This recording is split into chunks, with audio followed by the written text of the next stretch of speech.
Welcome, lovers. I don't know what I'm doing, but you probably already knew that, and welcome back to the channel. This will be my second time doing a video like this, so it ought to be fun. Last time I covered H2O Just Add Water and the stuff I had an issue with in that show. This time I'm going to be covering my favorite anime of all time, AKB0048. This video, unlike the last one, is going to be majority more stuff I still have questions about, rather than majority being complaints.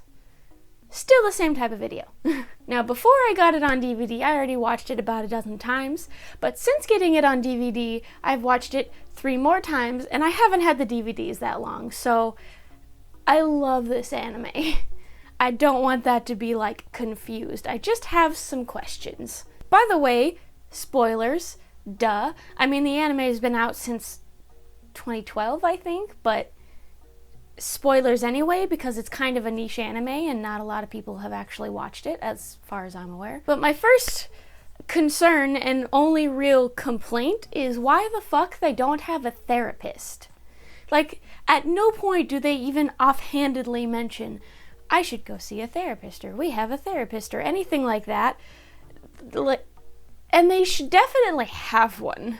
So you're gonna tell me that this group of girls from ages 11 and up, was 13 and up, but is now 11 and up because of the one member, who constantly spend their time, if they're on their home base, they are taking singing, fighting, and dancing lessons, and yes, fighting lessons, all day, every day, with only 1 day off a month, constantly dealing with things like their body image because of having to do things like gravure shoots, and having to deal with their own self-worth in general because of things like haters.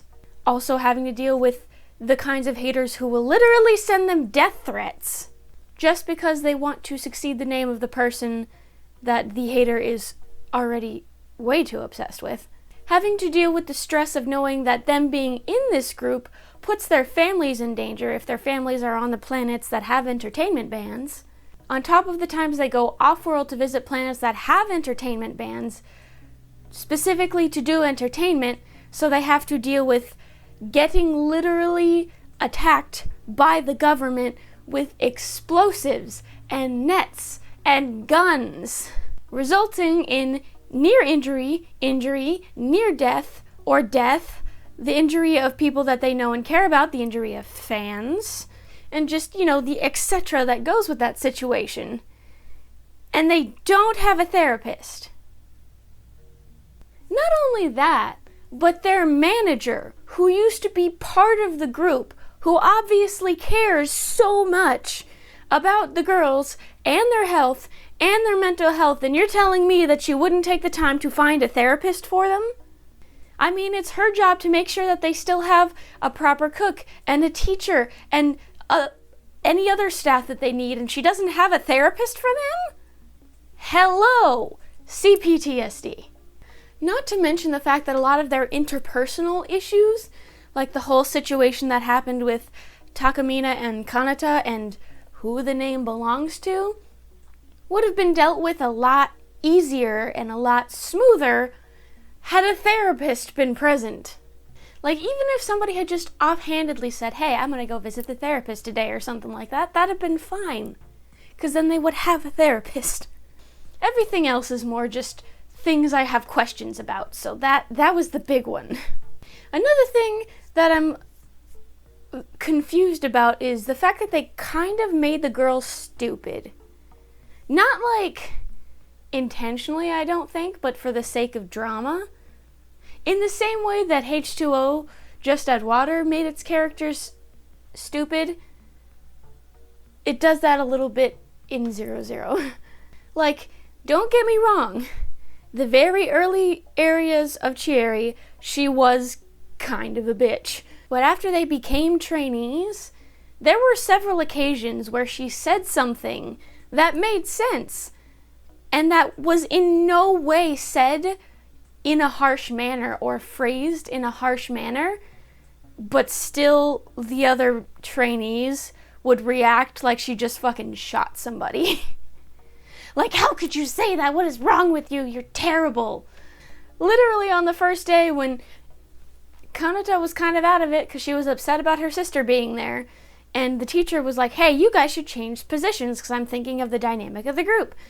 And Chieri was like, I haven't memorized the moves yet. Can you please let me stay here and observe my seniors? Because if they can keep it together, then I can learn like everyone else. And everybody reacted like she fucking stabbed Kanata. Like, I could understand being a little upset about her saying that, because she did say, I need my seniors to keep it together, which is a little harsh, but like, dear God. The next thing I'm a bit confused about is how none of them have really figured out how succession works. Because, as far as has been shown to us, when you're going to succeed somebody and your soul aligns with an original member and Sensei approves of it, you go through the trial of a succession fever. And originally, it just gave the impression that it was specifically the person who succeeds Mariko who gets the succession fever. Because, Tsubasa was like, this happened to me when I felt Mariko's spirit aligned with mine. And then Mimori, who was succeeding Mariko, had the same thing. So it gave the initial impression that it was them specifically and that it might be different for every member. But then later on, Kanata was like, I had a fever like that once, but it went away real quick. And we know that her soul aligned with TakaMina's.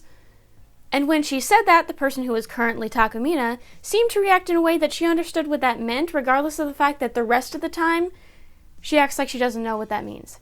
And then when Nagisa gets her succession fever because she's in the process of succeeding Achan, it's the same thing. It's a succession fever. So if every member, when going through succession, gets that fever as like the trial that Sensei gives them to like let them become a successor, how has nobody figured it out yet? Every single one of them got a really bad fever and got sick, and then suddenly became a successor. A lot of them got really sick and got a fever right before a show or during a show, and then became a successor. Like, if it's that much of a pattern, how has nobody figured it out? Literally multiple times throughout the anime, the trainees and the successors repeat that they don't really know how successors are chosen. But they know that it's based on your skill level and timing and the nature of your soul, but they haven't connected that dot still. I feel like at least some of them would have figured it out by then. The rest of it is more stuff that I'd like answers for if they ever did a continuation, which, by the way, if anyone who sees this is a fan of AKB0048, we're making a petition to try and see if we can get them to make a sequel series, so yeah. So they mention later on in the second season of the anime that Earth was destroyed, but there is no explanation for how or why the Earth was destroyed, or even when the Earth was destroyed. I mean, I made the assumption that it was destroyed 48 years ago because the year for them is 0048, because, lining up with the anime title. But there's no real explanation for what the fuck happened. And I would like to know that. Side tangent about a similar thing, if the year is 0048, then it's only been 48 years since they've left Earth and gone through to space, which means that if there's 13 generations of Achans, people succeeding Achan, then each and every one of them was probably only there for like 2-3 years before graduating or disappearing. Because like most of the other girls, it makes sense because it's like 6th generation, 7th generation, and that would make sense over like the time span of 48 years, but like 14 is a lot for that time span. Anyways, back on track. More stuff I'd really like to know about is Sensei.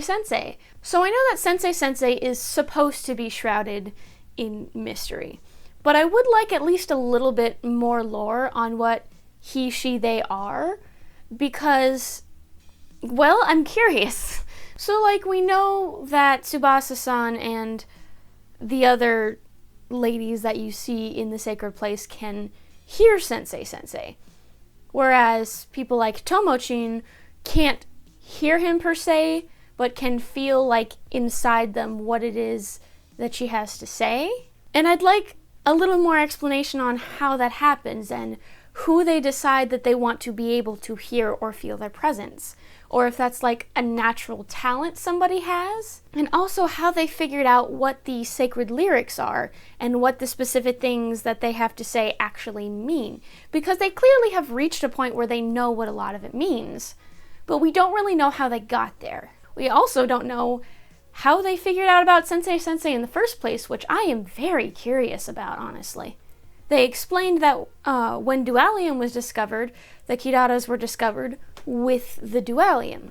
But it's never explained where it was discovered, or how it was discovered, or why Kiraras never appeared anywhere until the dualium was uncovered. Were they somehow trapped inside of it? Was there something keeping them from leaving and going to people as they are shown to do in the anime? Is there like a mutation or something that happened since leaving Earth that caused them to be able to go to people again? Because it is hinted upon that they used to be able to while they were still on Earth. Because there is a point in the anime where Tsubasa compares what the idols do to rituals of old. And that would imply that what they do, including the shining and having Kiraras, would have been done before in the history of Earth. But for them to not know about dualium or the Kiraras and then discover them again later would suggest that there was something that caused it to get sealed away in the first place, only to be rediscovered later. And I really, really want to know that story. Or at least a little bit about it, if not just like what happened the day it was all discovered. Or how they discovered what Kiraras do and how Kiraras end up with people, you know. Also, I'm just gonna say this right now, whoever the fuck came up with the forever stage, that idea is so fucked. Like, I don't care how you put it, even if they're in a state of trance the entire time. That's still kind of fucked. You know what I would love to see? I would love to see if enough Center Novas went to the forever stage, if it would stop requiring more, or if the people who were there originally would then get sent back somehow to like cycle people through. I would love to see some sort of variant of story like that, just because I feel like that would make it at least a little less what the fuck. Then again, if they got cycled out, there's no guarantee they would be cycled back into their own space-time, so it might still be fucked, I don't know. This one actually is kind of a complaint, but this is something that's really common in anime, so I don't know that's not really something I can like blame them specifically. It's just something I wish more anime would do, which is show you what happens to the characters you've come to know later on. Because by the end of the anime, again, spoilers, by the end of season 2, the very last episode, Nagisa succeeds Achan, Chieri becomes the Center Nova, the first one to become Center Nova without being a successor already, which is also something I want to know more about. What happens after that, because that hasn't happened before. I would love to know that story. But by the end of the anime, that's what we see. What happens with those two, Akibasta being rebuilt, all that jazz. But we never get to see what happens to everybody else. Does anybody drop out for any reason? Who does everyone else succeed? Does Suzuko succeed somebody? Or does she just at some point decide it's time to join management? Does TakaMina leave, allowing Kanata to take the name TakaMina? Or will she succeed somebody else's name while TakaMina is still there? Do the kids from Tundra Star ever audition to be part of 00 when they're old enough? Or Yayoi, the little girl who was Orine's first fan in the first Handshake event episode. She's so cute. It's like that kind of stuff that kind of gives complete closure that I would love to get answers to. Back to things that I don't understand or would like to know the answers to, why the fuck is there only one teacher? That makes no sense. So once they become trainees, we have the successors, we have the generation before them, and then we have them mixed together with the two remaining members of the unlucky generation. That is 3 groups of people who are supposedly spending all day, every day, in dance classes, singing classes, and combat training. And you're going to tell me that one single teacher is somehow spending all day, every day with each of these groups separately.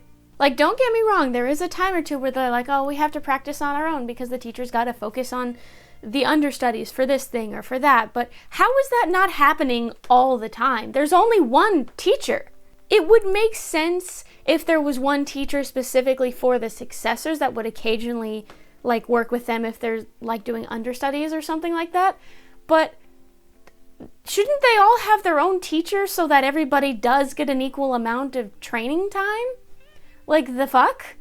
As somebody who grew up in a dance studio, the fuck? You can practice by yourself or in a group with your peers as much as you want, but it will never be the same as having a teacher be there, because unlike your classmates or you watching yourself, your teacher can give you a lifetimes of experience of corrections that you yourself or the other trainees may not be seeing. Something I also had a kind of moment with was in one of the first 3 episodes of the anime is when they were waiting for the second audition and they walked in on the rehearsal of the successors and they were fighting and they're like, please don't fight, and they're like, we're not fighting, we're exchanging ideas, and I'm like, no, you were fighting. You were definitely fighting. Like, their explanation for it was, we point out each other's mistakes and shortcomings because that's how we aim to be the very best. Which is wishful thinking, honestly. I can tell you from personal experience and from seeing other classes doing the same thing in just the years I spent at a dance studio, you cannot let students correct each other. It doesn't go well. Like, even if they come to an agreement at some point to be like, let's help each other out and point out each other's mistakes, it just doesn't end well. If you're not the teacher, do not give correction. Because eventually, if not immediately, feelings are gonna be hurt. It's gonna fuck up friendships. It's just gonna make everyone upset, and then nothing's actually going to get better. Especially under the circumstance that somebody gives you a correction and you're trying to fix it, but it takes a while to figure out how to properly fix because learning how to use your body in the manner of dance can be very hard. So if that results in them giving you the same correction multiple times, frustration city. And there's also a difference between having an agreement with somebody and at some point being like, hey, I noticed that this one little thing was off. Figured you'd want to know. And stopping the music and being like, the show is tomorrow. You guys are all off beat. You were in the wrong spot. We need to fix this. And then physically grabbing somebody and being like, I told you it was like this. Like, no, not okay. Never okay. Like, I know, it's an anime. It's not really supposed to be realistic, but just, that is a pet peeve of mine. Another thing I'd like to know more about is what happens to members when they can hear Sensei. Like Tomochin, she couldn't hear him per se, but she could understand what it was that they were saying to her on the inside, just like from the sense of like a growing feeling. And I'm wondering, once they get to the point where they can understand what Sensei has to say, what happens? Like, do they stay members? Do they do some sort of extra training with Tsubasa? Do they have to go into management after that, or are they allowed to just leave? Like, I would like to know the dynamic of what happens in that situation. I would also like to know what happens when somebody is the first to succeed somebody's name. Because, as I mentioned before, most of the members are like the 6th or the 8th or the 9th, and in 1 or 2 occasions, the 14th. But what happens if someone is the first to succeed somebody's name? Would they be called the first and just have the original member be like member 0? Or would they be called the second because, you know, the original member exists? Also, how would the other members react to a first succession? How would the managers react? How would the fans react? Not really having a larger basis of like what to expect from that particular name, I guess. Like, I'm just really curious about a lot of this stuff. And yes, a lot of this stuff is on the petition for things that fans would potentially want to see.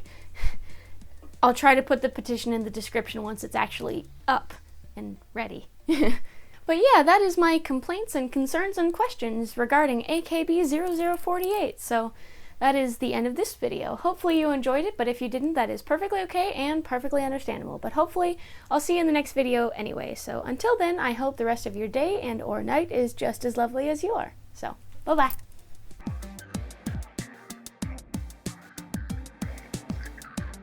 Are you an idol because your voice serenades me?